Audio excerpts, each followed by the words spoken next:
¿Qué tal? ¿Cómo están? Qué gusto que nos acompañan. Lunes de Para Opinar y tengo el gusto de compartir esta mesa de análisis, de debate, de crítica también, por supuesto. Eduardo Torreblanca Jax, Víctor Hugo Hernández Campoyo y Raúl Frías Lucio. Un gusto, compañeros. Buenas tardes. Buenas tardes. Buenas tardes. Buenas noches. Tarde, noche. Hola, Paco. Gracias. Bueno, pues vámonos de entrada con que no fue desliz. A ver, para ponernos en contexto y a la audiencia. 12 de mayo, el presidente López Obrador habla de la inseguridad, de los ataques y de la humillación que ha sufrido el ejército mexicano, y esto fue lo que dijo. También cuidamos a los integrantes de las bandas, son seres humanos. Bueno, y evidentemente todo vino a generar polémica, duda, comentarios, y hoy vuelve a atacar el presidente. Dice, no fue un desliz. Ahora que dije que había que proteger la vida de todos, que lo más importante es la vida, llegaron a decir, ¿fue un desliz? No, así pienso. Nada más que son dos posturas distintas.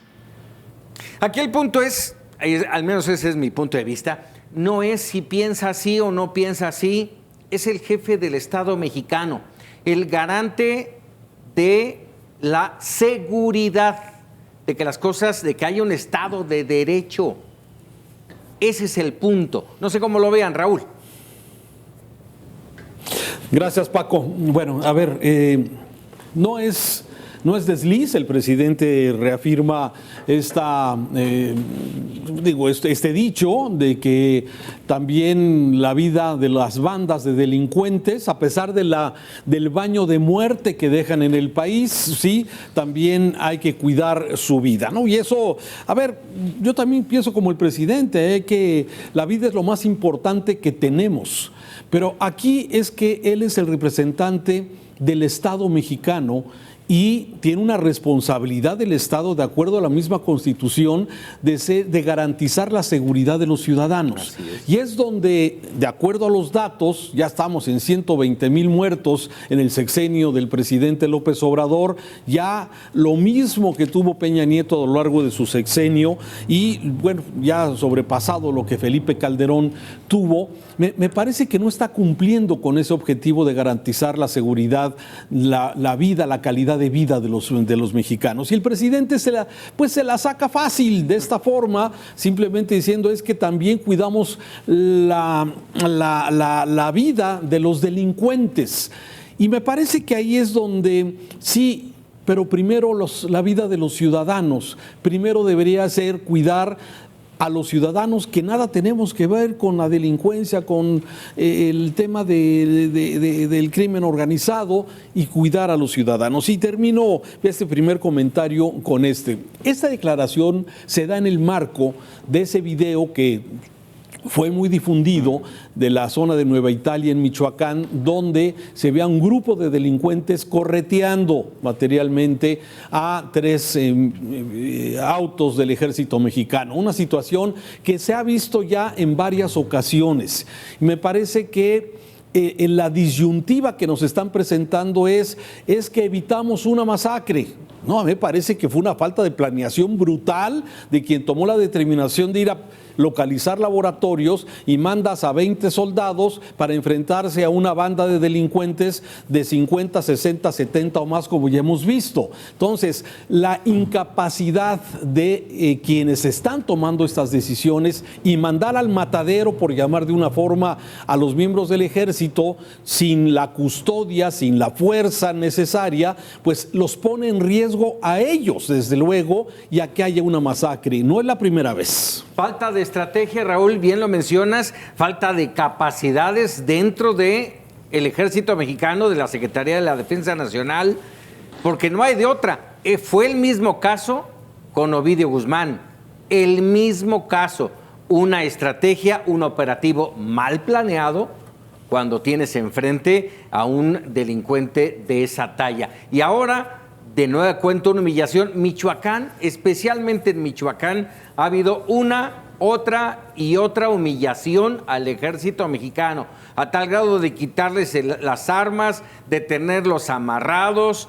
Vamos, una situación que no visualizamos. Apedrearlos. Exacto, que no visualizamos siendo el ejército mexicano. Eduardo. Bueno, yo creo que lamentablemente ha dado un golpe a la imagen del ejército mexicano, que tanto respetamos los propios mexicanos, pero es congruente el presidente con lo que ha hecho y lo que ha pensado. Cuando dice que al diablo con las instituciones, cuando dice que, y no me vengan con que la ley es la ley, ¿no? Cuando promete abrazos y no balazos, cuando libera a Ovidio, que ya lo mencionaste, Paco, queda claro que piensa así. Y lo lamento mucho porque, como bien lo dice Raúl, es el representante del Estado mexicano. Y porque sabe perfectamente él, como sabemos nosotros y lo saben los miembros de la delincuencia organizada, que cuando se trata de respetar los derechos humanos y la vida de las personas no se tienta en el corazón, porque incluso mercantan, hacen comercio con mercancías que dañan la salud de los jóvenes y del futuro nacional. Entonces yo creo que lamentablemente el decir que no es desliz y que así piensa no le ofrece, la verdad, votos a favor, sino más bien lo contrario. Sí, y agregado a eso, que no hay resultados, 3 años ya de esta administración y 0 resultados en contra de la inseguridad y de la violencia. Víctor. Bueno, yo haría 2 apuntes. Uno, la versión que da el presidente de este hecho. Es cierto que ha habido otros, como bien narra Raúl, en las que se ha visto el ejército mexicano mal, pero al menos en esta, la explicación que da el presidente habla de una especie de estrategia de tolerancia, en la que dice, partió mucho de la concepción que se tiene del enfrentamiento de fuerzas y del hecho de que no se trataba de hacerle frente a estos delincuentes como tal hasta que se tuviese una posición en la que hubiera menos bajas. Eso es el discurso que el presidente ha manejado a lo largo de estos días, en el sentido de que sí obedeció a una estrategia, eso que nosotros entendemos como una persecución y huida del ejército mexicano.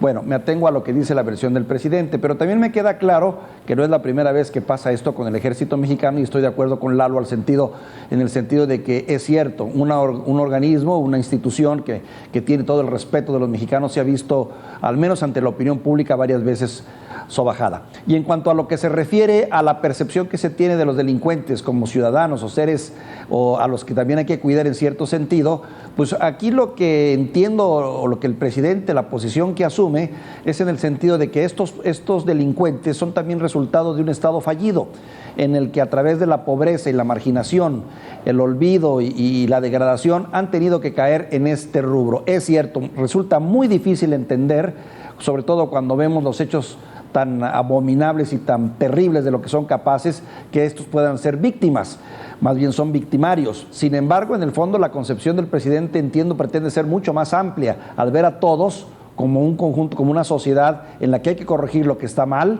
y bueno, pues preservar lo que está bien. Complicado. Raúl, tu punto de vista. Es que yo creo que el presidente no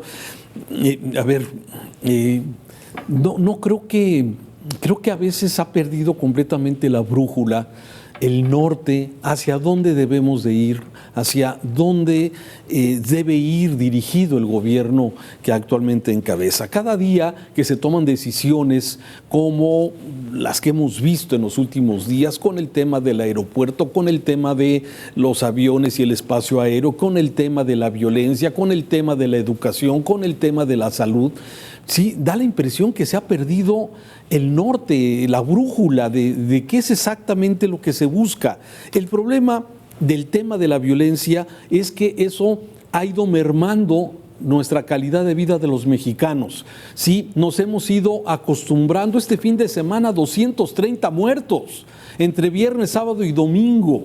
Sí, el segundo día con más violencia luego del 1 de mayo, que ha sido el día más violento con 112 homicidios al día. Entonces, me parece que salir con esta respuesta en donde vemos y sabemos que cada vez que crece la violencia de parte de los criminales, el Estado se va haciendo chiquito, se va haciendo pequeño.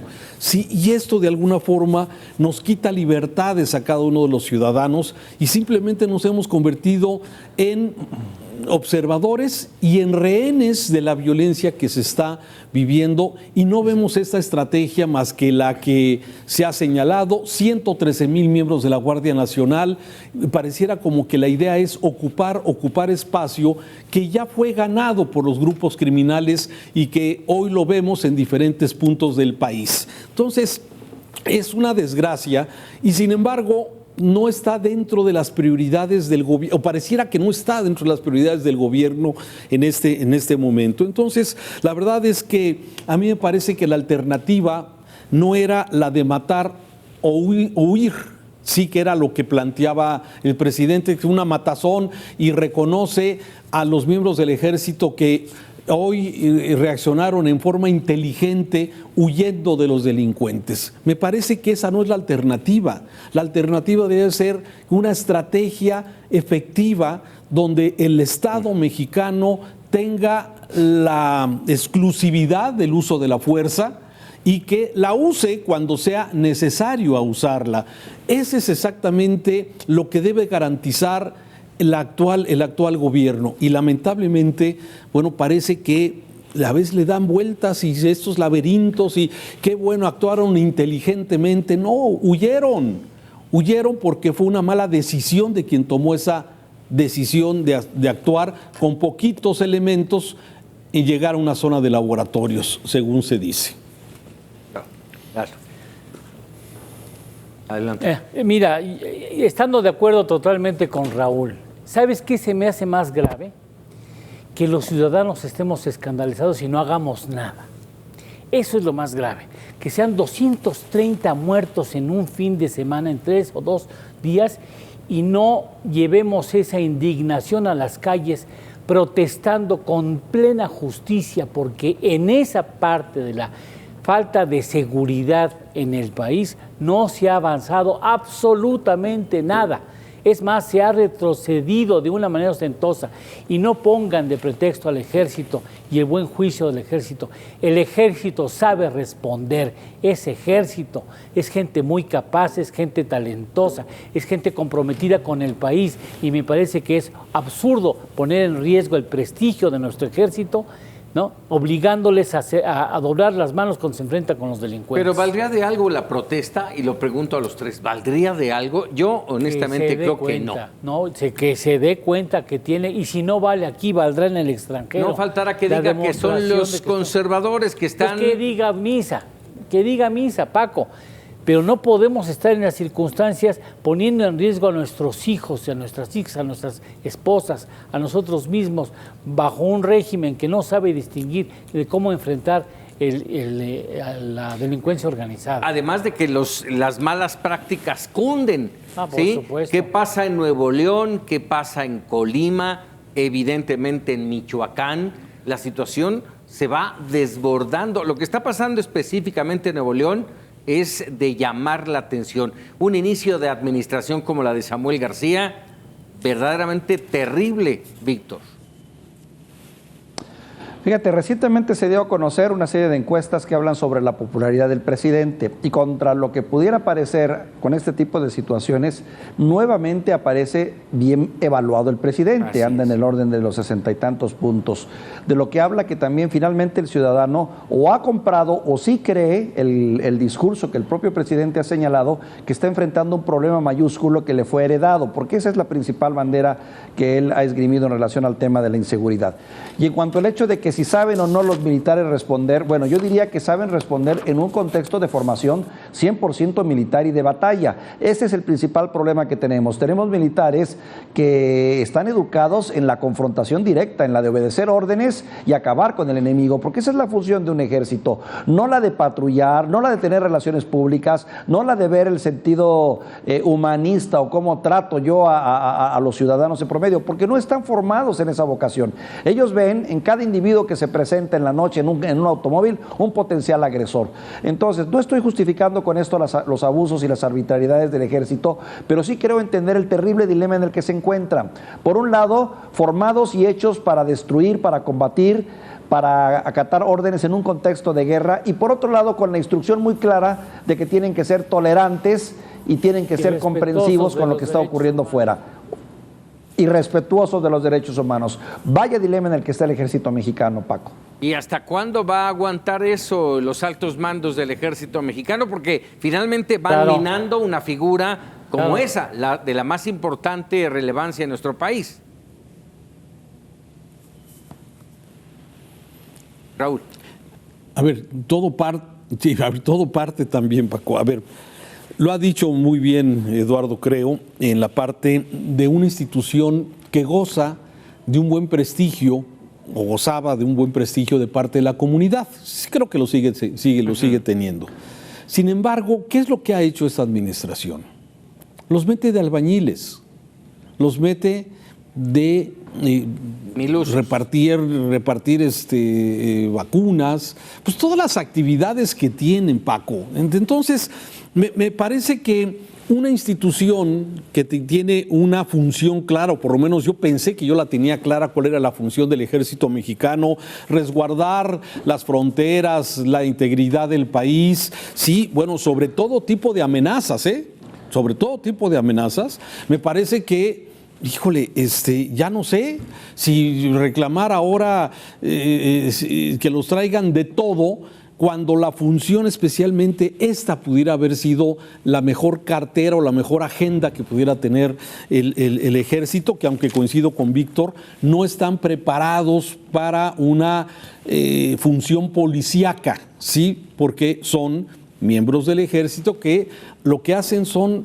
simplemente acatar las órdenes, ¿sí? Entonces, sí me parece que lo estamos metiendo o los está metiendo este gobierno en una situación complicada. Los mete de todo, sí, y esta función especial los mete donde también hay riesgos de que continuamente se estén violando los derechos humanos, como ya tenemos los casos lamentables de haber disparado con ese caso del joven de Guanajuato, como aquel autobús donde también fue balaceado por un miembro del ejército. En fin, ha habido ya varios errores de este tipo.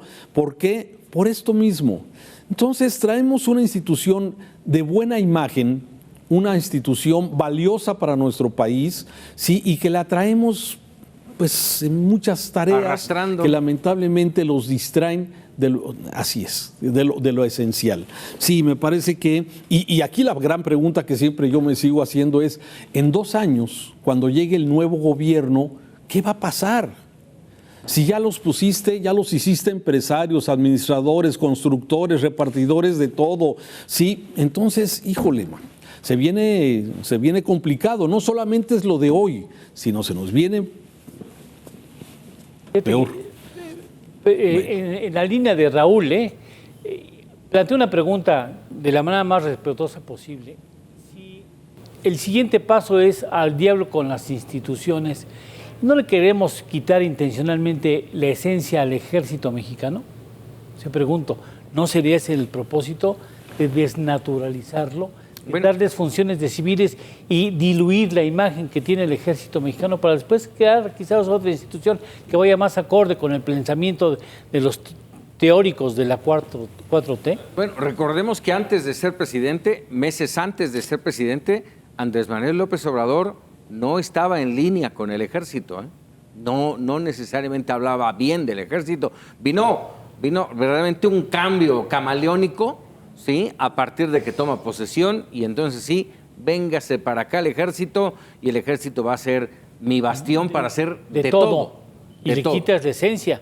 La esencia que tiene el ejército mexicano históricamente. Así es. Hace un momento mencionaba Víctor Hugo Hernández el tema de la popularidad, así tácitamente dicho, y me acordé de lo que decía esta mañana Enrique Quintana en su columna del Financiero. Hablaba de varios puntos para dimensionar esta popularidad, y uno de ellos me pareció interesantísimo. Dice, la aprobación del presidente tiene que ver más con él y menos con el gobierno. O sea, no importa lo que pase en su gobierno, la popularidad es de él, no de la 4T. ¿Cómo lo ves, Víctor?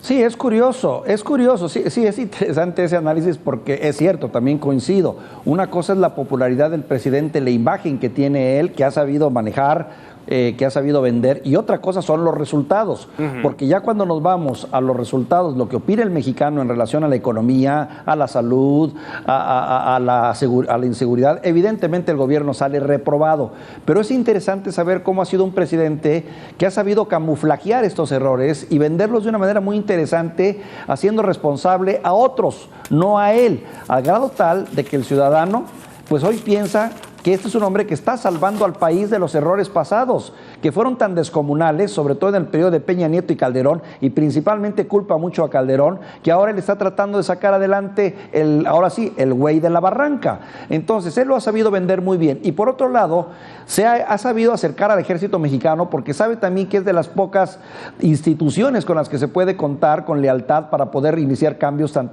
importantes como los que está realizando. No lo hay en el contexto de la sociedad civil, quien las traiciones están a la orden del día. Y por otro lado cierra la pinza con los programas sociales, que también significan una derrama importante, que bien a bien también ahí se apuntala mucho lo de su, ahora sí, entre paréntesis, lo de su simpatía y lo de el aprecio que sienten muchos mexicanos. Comprado tal vez, porque los programas sociales también se han derramado en ese sentido. Y tú pregúntale a un adulto mayor, pregúntale a una persona sin empleo que ha recibido su dinero y qué opina, y pues vas a encontrar la respuesta. Sí, pero bueno, popularidad o no popularidad, el tema fundamental, que además nos tiene aquí platicando de eso, es la inseguridad y la violencia.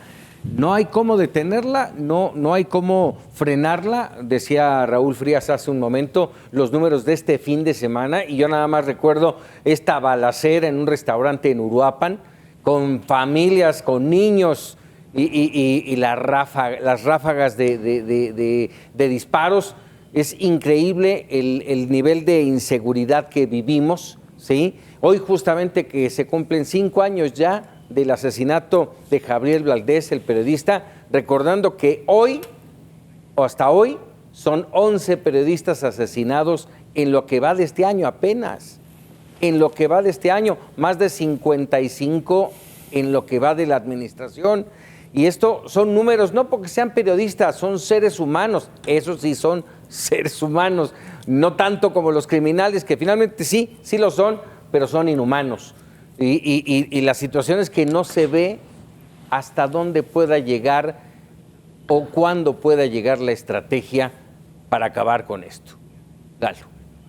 Bueno, mira, te digo, tratando de hilar al tema que a mí más me apasiona, que la inseguridad tiene un costo económico muy relevante, que no hemos querido ver con claridad. Y lamentablemente esto va avanzando cada vez más. No hay quien le ponga un hasta aquí a los grupos criminales a tales extremos que uno ya debe de dar por un hecho, como en alguna ocasión lo llegamos a comentar en estas mismas frecuencias, de que parte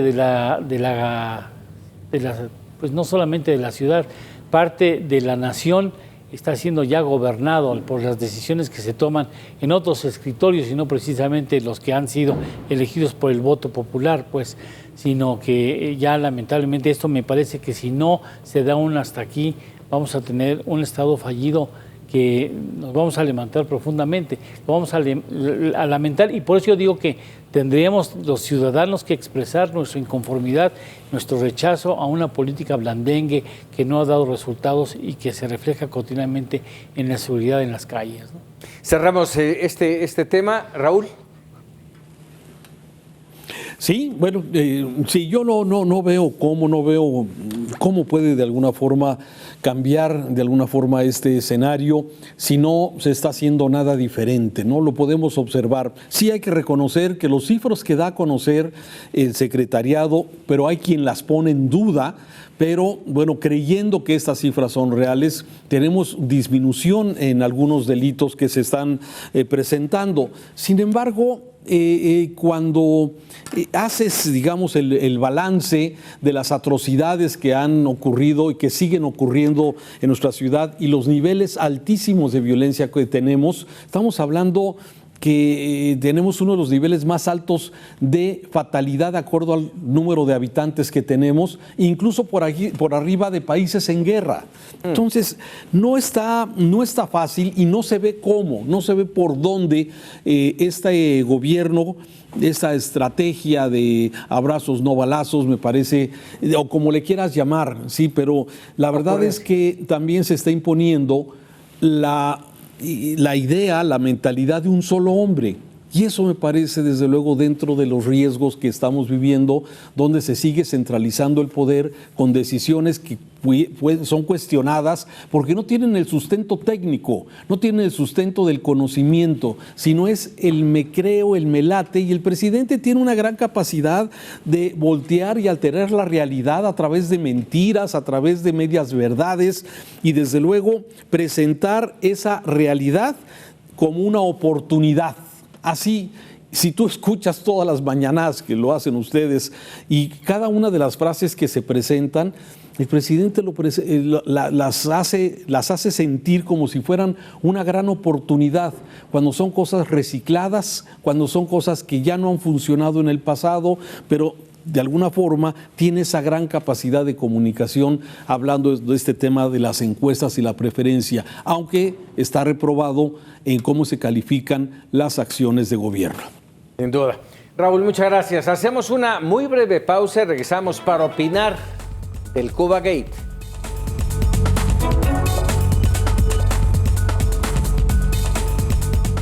Ya estamos de regreso, decía yo, el Cuba Gate. Decía, bueno, pues ¿de qué se trata? Pues es del nuestro.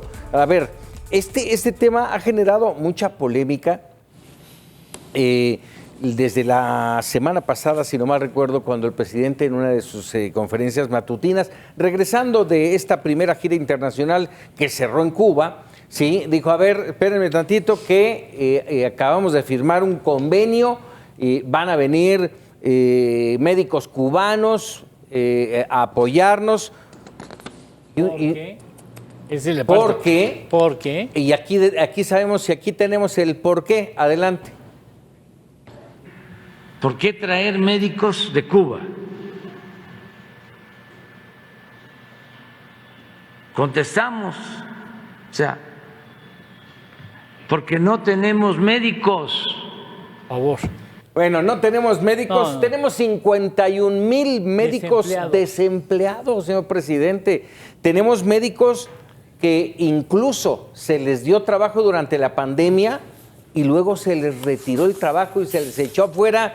Vamos, el ejército blanco que hizo frente a la pandemia en este país fue pisoteado, humillado, lacerado, ¿sí?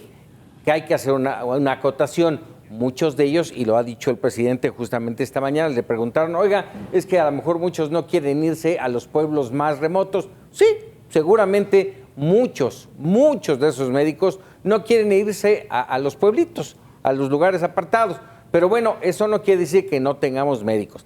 Y la otra es que no hay, hasta este momento, por de acuerdo a las investigaciones que hemos tenido, incluso aquí en Mega Noticias, el hecho de que los que vinieron durante la pandemia, más de 500 médicos, no hay uno solo que, o a lo mejor un par de ellos que que pudieron comprobar que eran médicos generales, no especialistas. Ojo, y el presidente dice que ni médicos ni especialistas en el país. Eduardo. No. Ese es un mayúsculo insulto al talento de los médicos mexicanos. Es absurdo que el presidente diga eso, de veras. Qué mal tino de afirmar que en México no hay suficientes médicos. Por favor, es otra gran mentira y es un insulto, como bien lo señala Francisco, es un gran insulto a quienes en primera línea estuvieron enfrentando el virus del COVID-19 en nuestro país sin los mínimos requerimientos fundamentales para poder enfrentarla. Y ser el grupo de médicos a nivel mundial que más decesos tuvo porque estuvo con la menor protección necesaria para enfrentar esa guerra.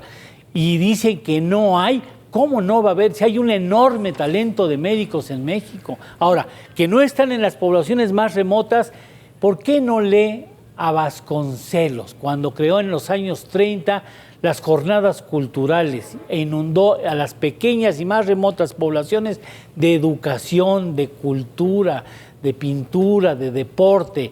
Entonces hagamos algo similar, por ejemplo, a lo que hizo, que supongo que no estará mal, que lo revise, lo que hizo Nicaragua al triunfo de la revolución, que hizo posible la erradicación casi total del analfabetismo en menos de un año, porque mandó a los jóvenes y a los maestros y a todo ciudadano que quería contribuir con la derrota del analfabetismo, lo mandó a los pueblos más remotos.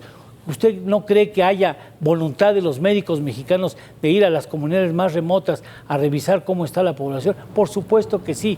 Y es por eso, de veras, es un insulto al gremio, al grupo de profesionales de medicina y las enfermeras, por supuesto, que también están directamente involucradas en esto. Si le quieres agregar más leña a ese fuego, a ese insulto a los médicos mexicanos, en 4 meses, de abril a julio del 2020, durante la pandemia, se contrató a un poquito más de 500 médicos cubanos. Se gastó un total de 240 millones de pesos. Estamos hablando de aproximadamente 140, 145 mil pesos por cada uno de ellos, cuando en México los médicos, cuando mucho, ganarán 17 mil pesos. Raúl. Es otro esquema de outsourcing, por cierto. Ese dinero... ese dinero no llegó a los médicos. Ese otro dinero punto. no llegó a los médicos. Sí, a ver, que me parece que es fundamental. Mira, Paco, yo creo que no es el tema los médicos de Cuba. Muy buenos, por cierto. Porque están saliendo ellos los que, sí, exacto, los que están saliendo bailados en este tema. Me parece que, mira, me voy a remitir a este documento, es del gobierno mexicano, sí, que fue fechado precisamente 15 de noviembre del 2021. Dice lo siguiente, ¿sí? Termina el proceso de selección de 17,940 plazas en 27 especialidades médicas. Estoy leyendo el portal del gobierno mexicano de salud y dice lo siguiente. Ciudad de México, 15 de noviembre. La Comisión Interinstitucional de Formación de Recursos Humanos para la Salud culminó el proceso de selección de aspirantes a ingresar al Sistema Nacional de Residencias Médicas, el cual se realizó a través de la plataforma electrónica habilitada del 14 de octubre al 8 de noviembre. De las 17,940 plazas disponibles, se ocuparon 17,936. Cabe mencionar que los días 28, 29 y 30 de septiembre fue aplicado el examen nacional de aspirantes a residencias médicas en su edición número 65, con un total de 49,479 postulantes. ¿No hay médicos en México? Exactamente. A ver, de 49,000 que aplicaron el examen para su especialidad, aceptaron solamente 17,900. Entonces, me parece que el presidente, insisto, tiene esa capacidad de voltear, de alterar la realidad, ¿sí? Y presentarla como una situación de oportunidad. Y este es el otro ejemplo, ¿sí? De los médicos cubanos. Entonces, sí hay médicos en México y tienen razón los médicos que en México, las federaciones y los colegios, en estar incómodos y molestos con esta postura del presidente, porque de alguna forma se acaba, y no es la primera vez, ya lo había hecho durante la pandemia, sí, con los médicos. Entonces, lo que tú decías, se contrataron para la pandemia y en enero fueron despedidos porque no hubo las plazas prometidas para poder de alguna forma contratarlos. Entonces, me parece que es injusto la comparación y las circunstancias que se está haciendo por un tema de cuestión ideológica. Cualquier médico que venga a México de cualquier parte del mundo tiene que certificarse como médico. Los cubanos tendrían que hacer exactamente eso mismo. Si un mexicano va a Estados Unidos a hacer alguna especialización en Estados Unidos, en Europa, en Francia, en Alemania, necesita certificarse. Sí, entonces me parece que hay un trato desigual a los médicos que hay en México, los estudiantes que están en la especialidad, los residentes que están en la especialidad, y se les maltrata entre comillas, es para mí un maltrato la forma como el presidente se expresa de ellos. No, el tema no son los cubanos. Todos sabemos que tienen reconocimientos y que están limitados por su misma circunstancia a tener avances de carácter científico, tecnológico, pero por ejemplo el psoriasis, no sé si lo dije bien, esa enfermedad de la piel. La psoriasis. Todas las personas psoriasis, que tienen esta enfermedad viajan a Cuba por los resultados positivos que han tenido en esta enfermedad, por ejemplo. ¿Sí? Me permites decir, perdón, que por cierto, hay tratamientos de mexicanos que dominan, controlan absolutamente la psoriasis, por cierto. Sí, sin duda. Ahora, aquí el punto, bien lo mencionaba Raúl, el punto no es los médicos cubanos, sino finalmente el financiamiento, déjenme, de eso lo digo yo, el financiamiento que el gobierno mexicano le está dando al régimen cubano, ¿sí? Hay que agregar esto, Naciones Unidas ha catalogado este trabajo de los médicos en misiones internacionalistas, los médicos cubanos, como esclavitud o trabajo forzoso. Esto lo hizo apenas en enero del 2020, ¿sí? Y otra organización, Prisoners Defenders, habla de que el régimen cubano les retiene los pasaportes y solo perciben el 20% del salario. El resto se lo queda el régimen. Así es de que el apoyo es directo. Y es un esquema de subcontratación que tanto critica el gobierno. O sea, le pagas al gobierno cubano para que el gobierno cubano mande a personas remuneradas para que hagan la labor que podría directamente pagar el gobierno mexicano. O sea, ese es un esquema de subcontratación internacional que no amerita por la cantidad de talento que hay en México, por cierto. Víctor. Bueno, a ver, vamos viendo varios detalles. Uno, es cierto, hay un reproche de que México vaya a contratar a profesionistas cubanos con un gasto de más de 140,000 pesos mensuales por cada uno de ellos, cuando en México hay más de 50,000 médicos que no tienen trabajo y cuyo sueldo, cuando mucho, asciende a los 20,000 pesos.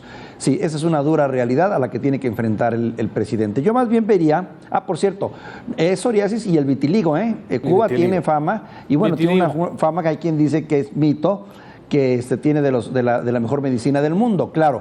Dos, en cuanto a lo que dices de los medios, Paco, hay que recordar que también hay una fuerte presencia de los medios occidentales que tienen una visión muy particular de lo que ocurre en Cuba. O sea que hay que tomarlo con cierta pizca también de Pero estamos hablando de organismos internacionales, de la ONU. Naciones Unidas. Así es, bien. Bien, ese por un lado. Y finalmente diría algo, el presidente sabe muy bien que su palabra se escucha y se cree. Y aquí detrás de la necesidad real de si tenemos o no necesidad de tener médicos en lugares distantes porque nuestros médicos no quieren ir, que es lo que nos ha vendido el presidente, está más bien, yo creo, el deseo de ayudar a un país que forma parte de esa corriente ideológica por la cual el presidente simpatiza. Pero ¿y nosotros si te fijas, el presidente Víctor? también ofreció programas de Sembrando Vidas y de empleo y todo que Cuba no aceptó como tal. Entonces pienso que aquí detrás de esto hay también un deseo ferviente de querer quedar bien ante el régimen cubano. Entonces argumentalo así, sospecho, como un favor. una intención del presidente de convertirse en líder de estos países de izquierda. Sí, pero volvemos a lo mismo. Nosotros cuando, defiende al ejército, defiende a los criminales y a los mexicanos, ¿cuándo? Defiende a Cuba y a los médicos cubanos y a los médicos mexicanos, ¿cuándo? Somos lo primero. Ahora sí cae como anillo al dedo aquella frase de caldil de la calle, oscuridad de tu casa. Claro, ¿no? Claro, pero caray, pues ese se le eligió para ser el presidente, el que llevara las riendas y que nos hiciera crecer y desarrollar, y ni lo uno ni lo otro. Lalo. Bueno, pues ahí están las pruebas contundentes. Qué mal que no invertimos suficiente en años anteriores en educación, porque a la vista basta tener un grado mínimo de estudios para darnos cuenta que las cosas que se están haciendo en México no están bien hechas y que lamentablemente no podemos permitir que los resultados sigan siendo estos, porque con estos vamos a tener que lidiar por muchos años más. Sí, y lamentablemente son temas que aquí debatimos, aquí criticamos, que en la calle también lo hacen, pero finalmente pues ya son decisiones tomadas y no pasará absolutamente nada. Tendremos aquí médicos cubanos trabajando y llevándose un poquito de dinero. Ojalá que vayan a la sierra, ¿no? Ojalá que vayan a la sierra, efectivamente, y que sepan qué hacer. Porque también hay historias en donde se les pedía que hicieran algo y dijeron, no tenemos esos aparatos en Cuba. Sí, háganlo ustedes. Pero bueno, hablando, me quedo contigo, Eduardo, arranquemos con el tema de la inflación, terrible lo que está pasando. El trabajo que se realizó la semana pasada o antepasada, si no mal recuerdo, la alianza en contra de la inflación anunciada por el gobierno mexicano. Pero las cosas no pintan bien. El Banco de México acaba de incrementar las tasas de interés. ¿Cómo ver las cosas? Mira, primero que nada habría que reconocer el enorme sacrificio fiscal que ha hecho el gobierno para tratar de combatir el ascenso inflacionario. Lamentablemente no va a tener éxito. Y no va a tener éxito porque las razones de fondo, la raíz de ese proceso inflacionario no está aquí, está en el mundo entero, está en Europa, está en Asia, está en toda América, está en Estados Unidos, y el comercio que realizamos en Estados Unidos implica para nosotros importar parte de esa carga inflacionaria. Para poder atender lo que hoy sucede en las mesas, porque ya no son los energéticos, ya son los alimentos básicos, debimos haber trabajado ya hace 2 o 3 años propiciando una mayor producción de aquellos esquemas básicos que hoy lamentablemente, siendo un país hecho de maíz, tenemos que importarnos de Ucrania o de Rusia. Siendo un país que pudo haber sido autosuficiente en fertilizantes, los tenemos que importar fundamentalmente de Rusia y en dólares. Si queríamos romper esa dependencia, debimos haber empezado a trabajar mucho tiempo antes. Y aún así, la estrategia con ese enorme costo fiscal tiene caminos equivocados. Porque aunque le regales a los campesinos, a los agricultores de 9 estados el fertilizante necesario para hacer producir mejor sus tierras, los vas a tener que pagar en dólares y carísimo. ¿Por qué no intentas la vía de los biofertilizantes, que son 60-70% más económicos que los agroquímicos y restituyen la capacidad productiva de la tierra? Porque ni siquiera se las imaginan que eso se puede hacer en beneficio de que esta tierra produzca más. Vamos a ver, ojalá me equivoque, de que este esfuerzo, que es costosísimo, no va a tener éxito alguno, lamentablemente.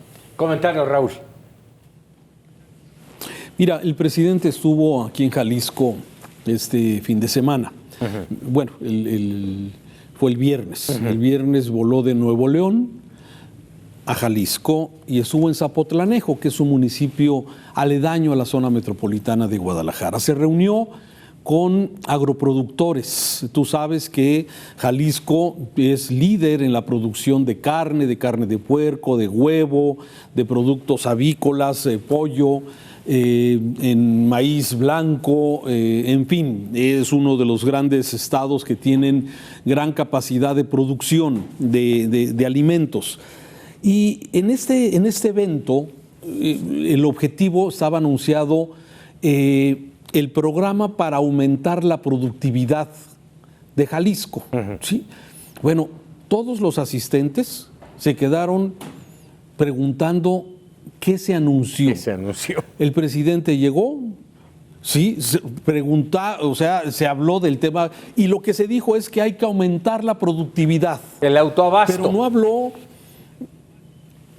Sí, pero no habló del precio de fertilizantes, no habló de los estímulos a la producción, no habló de qué tipo de ayuda o cómo se va a generar ese estímulo a la producción, cuál va a ser lo que va a motivar a los agroproductores a dar ese extra para producir más, cuando la queja principal de todos es que los insumos para producción se han incrementado en maíz, en frijol, en arroz, en todos, sí. Entonces, la pregunta es, pues sí, queremos aumentar la producción, pero ¿cómo?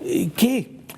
así llegó el presidente, así se fue, y no quedó claro exactamente de qué se trataba el programa de aumentar el autoabasto. O sea, ¿de qué fue? Yo se lo pregunté personalmente a varios agroproductores que estuvieron en la reunión. Mucha foto, muchos querían tomarse la foto con el señor presidente, todo, pero no hubo algo en concreto que sirviera para aumentar la productividad de estos. Ellos, por su propia iniciativa, pues lógica, son gente que se dedican a producir y ellos quieren ganar más y quieren producir más, desde luego. Pero las condiciones, de acuerdo a lo que se dice, los insumos están aumentando de precio en una forma impresionante que no les permite, de alguna forma, tampoco bajar los precios de las cosas. Entonces, se ve atoradón.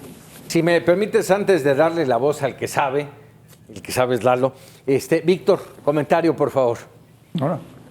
No, bueno, que del dicho al hecho dicen hay un gran trecho, ¿no? Y sí, coincido en que difícilmente podremos contener este proceso inflacionario en base de discursos y buenos deseos, ¿no? Que espero también no terminen repercutiendo con la relación que tenemos ahora con los empresarios, que prometieron iban a contender también, a tratar de contener también el precio en los productos que venden, ¿no? En los 20 y tantos productos que venden.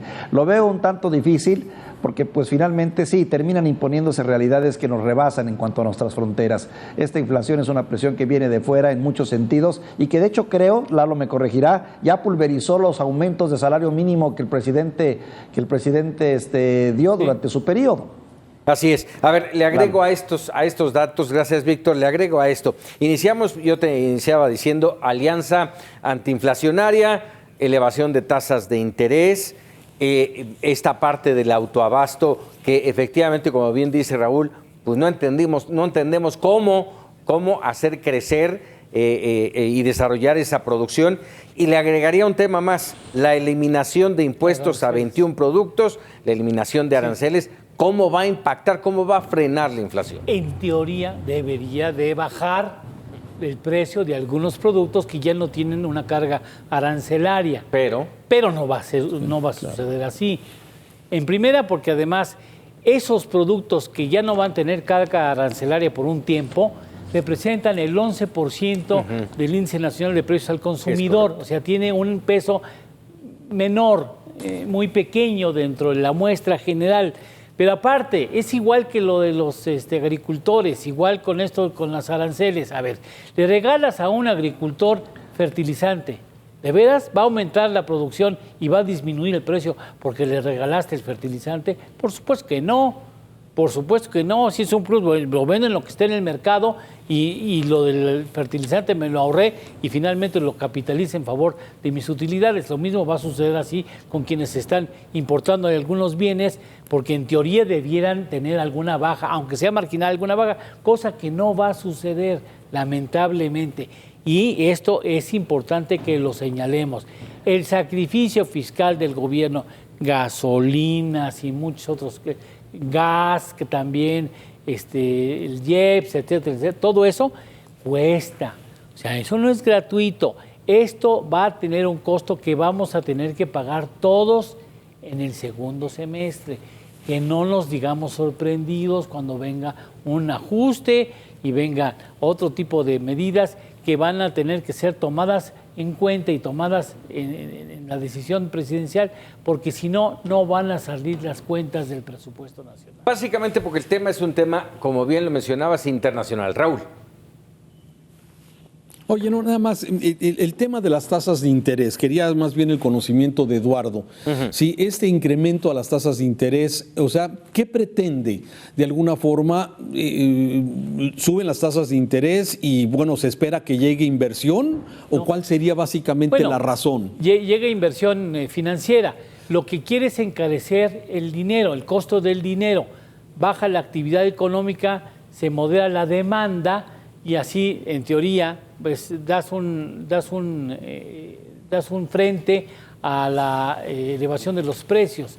Esto no va a funcionar así por las razones que hemos ya dicho muchas veces, porque el factor de la presión inflacionaria no es nacional, es internacional, y en ese sentido la elevación de las tasas de interés lo único que va a hacer es a tener un campo de influencia fundamentalmente se exprese en un bajo crecimiento económico, un menor crecimiento económico. A ver, déjame agregar a esto una pregunta. Esta situación que frena el crecimiento del país, producto de esta situación global, ¿va a frenar el crecimiento de los mexicanos? Sí. ¿Va a frenar de alguna manera el desarrollo de las prioridades que tiene o que tenía desde un inicio esta administración? ¿Las va a frenar? Acaba afectando, por supuesto, la actividad económica se reduce, la familia no consume o consume menos porque sabe que consumir menos si no acude al crédito, porque sabe que es más caro. Es más, el crédito se contrae en su oferta al mercado. ¿Por qué? Porque ya no califican todos, ¿no? Eran muy cómodas las tasas antes y ahora no los dan tanto, perdón. Venga, Vic. No, Lalo, nada más preguntar, ¿va a frenar? ¿Pero qué crecimiento? Si se supone que deberíamos de estar creciendo en el orden del 4 o 5% y no hemos ni alcanzado, y luego se nos dijo como esperanza que sería el 2 y creo que ahora ni siquiera vamos a alcanzar el 2. ¿Estoy mal, Lalo? No, va a ser menor al 1.5%, por supuesto, y va a tener un costo, va a reflejarse en un costo en algunas décimas de menor crecimiento, indudablemente. Sí. Y no hay que olvidar, Lalo, corrígeme si estoy mal en la observación, de que para que este país pueda decir que se estabiliza y crece, tiene que ser arriba del 4 o 5, ¿no? No, tendría que ser arriba del 6, sostenido anual durante al menos una década. O sea, así de fácil, fíjate. Arriba de 6 y por más de una década. O sea, ahí la llevamos, sin duda. Raúl. Difícil, ¿no? O sea, se ve complicado, se ve difícil y a veces se queda uno con una sensación de qué hacer desde tu economía familiar para que las cosas caminen mejor, alcance más el recurso, porque escucho a Lalo, escucho a Víctor, te escucho a ti y qué situación tan complicada estamos enfrentando. Y no nos queda muchas veces más que sonreír, ¿sí? Como cuando vimos la corretiza que le dieron o sea, sonreímos, pero sabemos de la tragedia que está atrás de todo esto, ¿no? Lamentablemente, más pobreza, más brecha entre los que tienen y los que no tienen, menos recursos para la salud, menos recursos para la educación y pues, se convierten en verdaderas tragedias esto que estamos viviendo, ¿no? Para ponerlo en números, Paco, espero que yo me equivoque, pero este gobierno pudiera entregar cuentas al final del sexenio con un crecimiento promedio negativo. Un crecimiento promedio anual de índole negativa. Es muy probable. Sí, complicada. Efectivamente, Raúl, muy complicada la situación. Me hiciste recordar, y Lalo Torreblanca no me va a dejar mentir, hace algunos años trabajando en Radio 13, un buen amigo mutuo nos decía, en una crisis así, nos decía, a ver, tranquilos, ¿tienes deudas? Págalas. Ya no tengas más deudas porque las cosas no van a estar nada fáciles. Y así va a estar las cosas. Cuídese su dinero. Para quienes nos están escuchando, justamente, esa es la mejor recomendación. Por supuesto, sin lugar a dudas. Usted tiene deudas, liquídelas, comenzando por las más caras. Lo antes, porque son generalmente tarjetas de crédito, lo antes posible. Muy bien, vamos a hacer una pausa y regresamos para opinar.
Bueno, pues sin palabras. Raúl Frías, Víctor Hugo Hernández, Eduardo Torreblanca, gracias como siempre.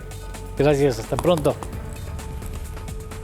Gracias y gracias a usted que Gracias. se quedó con nosotros y que le entregamos aquí comentarios, críticas, análisis y usted tome la mejor decisión.